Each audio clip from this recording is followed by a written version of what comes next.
경북 포항에서 규모 5.4의 강진이 발생한 지 일주일째인 오늘 피해는 꾸준히 늘고 있습니다. 네, 영하의 날씨 속에 이재민들의 불편이 더 가중되는 상황인데요. 사회부 강은나래 기자와 함께 자세한 이야기 나눠보겠습니다. 어서 오십시오. 어서 오십시오. 먼저 밤사이 여진 상황부터 좀 전해주시죠. 네, 어제 새벽에는 제법 큰 규모의 여진이 두 차례나 발생해서 포항 지역 주민들이 공포에 떨었었는데요. 오늘 새벽에도 여진이 한 차례 발생했습니다. 네. 새벽 5시 58분 포항시 북구 북쪽 6km 지점에서 규모 2.0의 여진이 발생했습니다. 다행히 체감할 규모는 아니었고 이것 외에는 잠잠했습니다. 다행히 규모 2.0 이상의 여진은 점점 줄어드는 상태인데 이런 작은 규모의 미소 지진이 계속 발생하고 있습니다. 지난해 경주 지진도 여진이 1년 넘게 계속 발생한 점을 감안하면 이번 포항 지진 역시 이런 여진은 계속 이어질 전망입니다. 기상청은 사람이 느끼기 힘든 수준의 약한 여진이 여러 차례 일어나야 소요 없이 큰 여진도 막을 수 있다고 지적하고 있습니다. 예, 또 밤사이에 지진 피해 사례가 또 추가로 들어와 있죠. 네, 그렇습니다. 피해 신고가 이어지면서 지진 피해 규모도 갈수록 커지고 있습니다. 중앙재난안전대책본부에 따르면 오늘 새벽 6시 기준으로 주택과 상가, 공장 등 민간시설 피해 건수가 총 9,070건입니다. 어젯밤 11시 기준으로는 7,800여 건이었는데 6시간 만에 1,000건 넘게 추가가 된 겁니다. 네. 주택 피해 대부분은 지붕 파손이 대부분인데 집 전체가 무너진 경우도 현재까지 160곳 정도에 달하고 있습니다. 공공시설 피해도 602곳에서 617곳으로 늘었습니다. 항만시설 등에서 균열이 추가로 확인됐습니다. 현재까지 확인된 학교시설 피해만 230여 건에 달합니다. 부상자는 90명으로 15명은 아직 입원 치료를 받고 있습니다. 아직도 이재민 1,168명은 집으로 돌아가지 못하고 있습니다. 네. 공무원과 군인, 경찰, 소방, 자원봉사자 등 누적 인원 3만 4천여 명이 투입돼서 복구 작업을 벌이고 있는 중인데요. 포항시가 집계한 응급 복구율은 90.1%입니다. 도로나 상수도, 국방시설은 100% 복구가 됐고 학교도 90% 이상 복구된 것으로 집계가 됐습니다. 다만 민간주택의 경우는 사유시설이기 때문에 응급 복구율이 90%라 하더라도 붕괴 잔해물을 치우는 정도의 응급조치만 이루어진 상태입니다. 이 밖에 피해 사례로는 집계되지 않았지만 포항에 있는 연구소들 일부 장비들도 피해를 본 걸로 나타났는데요. 정전이 되면서 비상전력을 공급하기까지 전기가 끊기면서 반도체 장비나 전자현미경 같은 장비들이 일부 영향을 받아서 정밀 점검 중입니다. 예, 말씀해 주셨듯이 지금 이재민 1,168명이 아직도 대피소 생활을 하고 있는데 좀 정확히 어떻게 생활하고 있는 상태입니까? 네, 아까 말씀드린 대로 그 밤사이에 체감할 만한 여진은 발생하지 않았는데요. 그럼에도 언제 어떻게 올지 모르는 여진 공포에 뜬 눈으로 밤을 지새우는 이재민들이 많았습니다. 바닥에 스티로폼과 장판을 깔아도 땅속에서부터 올라오는 한기를 막기는 힘들어서 외투를 여러 겹 입고 또 이불을 두르고도 추위를 호소하는 이재민들이 눈에 띄었습니다. 귀가하거나 다른 지역 친척집으로 거처를 옮기는 이재민들이 있어서 전체적인 수는 조금씩 줄고 있지만 여전히 1,000명이 넘습니다. 현재 학교와 복지시설 등 총 12곳에 나눠서 지내고 있는데요. 포항시가 그동안 800명 정도의 이재민들이 모여서 지내고 있던 흥해 실내 체육관을 정비했습니다.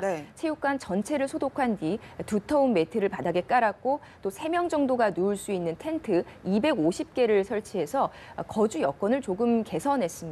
하지만 아무래도 공간상의 제약이 있기 때문에 이재민들을 다 수용할 수는 없습니다. 그래서 이곳에서 장기 거주할 이재민들을 오늘부터 선별한다는 계획입니다. 주택 피해를 심하게 입어서 도저히 귀가할 수 없는 이재민들이 우선이고요. 또 이곳에서 지내게 될 이재민들에게는 명찰을 줘서 아무나 들어올 수 없도록 하겠다는 방침인데요.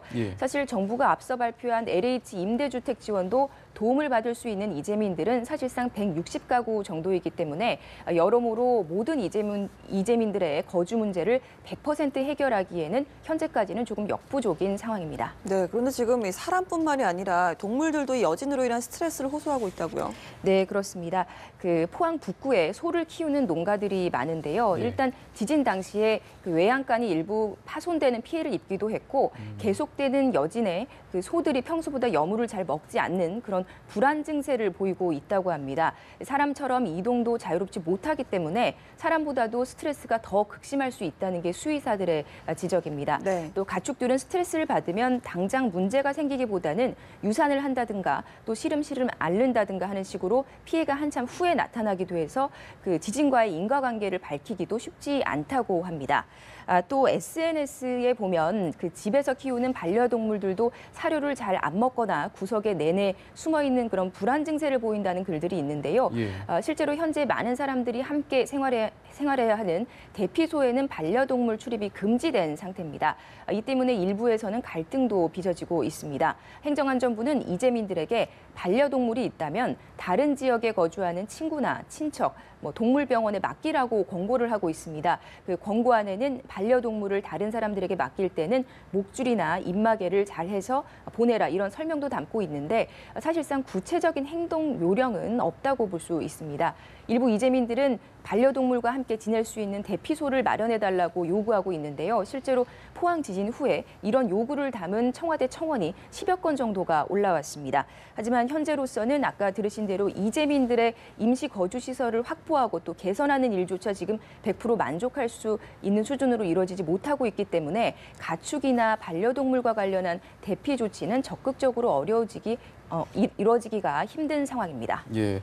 그래도 다행히 포항이 특별 재난 지역으로 선포가 되면서 좀 사정이 나아지지 않을까 싶은데 앞으로 정부로부터 어떻게 도움을 받게 되는 겁니까? 네, 어제 정부가 포항을 특별 재난 지역으로 선포했습니다. 지난해 경주 지진 때 열흘 만에 특별 재난 지역으로 선포된 것과 비교를 해보면 나흘 더 빨리 결정이 난 겁니다. 예. 아직 피해 규모 조사가 끝나지 않았지만 그만큼 사안이 엄중하다고 판단했다는 게 정부의 설명입니다. 일단 원래는 피해 복구에 들어가는 비용을 절반씩을 국가와 지자체가 나눠서 부담하게 되는데요. 예. 특별 재난 지역으로 선포되면서 이제 70% 정도를 국가가 부담해주게 됐습니다. 피해 주민들은 전기, 통신, 도시가스, 지역 난방 요금, 건강보험료 등을 감면받게 되고요. 또 병역 의무 이행 기일이 연기되고 동원 훈련도 면제가 됩니다. 예. 정부는 또 민간주택 피해를 입은 이재민들에게 재난지원금이 바로 지급될 수 있도록 국비 10억 원도 교부했습니다. 네. 민간주택에 대한 안전점검도 실시 중입니다. 24일까지 포항시 남구와 북구 일대 주택 1000여 곳을 대상으로 민간 전문가 100여 명을 우선 투입해서 안전 여부를 점검합니다. 이때 사용 가능, 사용 제한, 위험 이렇게 3등급으로 구분을 해서 스티커를 부착하고 주택 소유자에게 직접 안내할 예정입니다. 네, 지금까지 포항 지진 피해 상황과 관련해서 사회부의 강은나래 기자와 이야기 나눠봤습니다. 오늘 말씀 고맙습니다. 고맙습니다.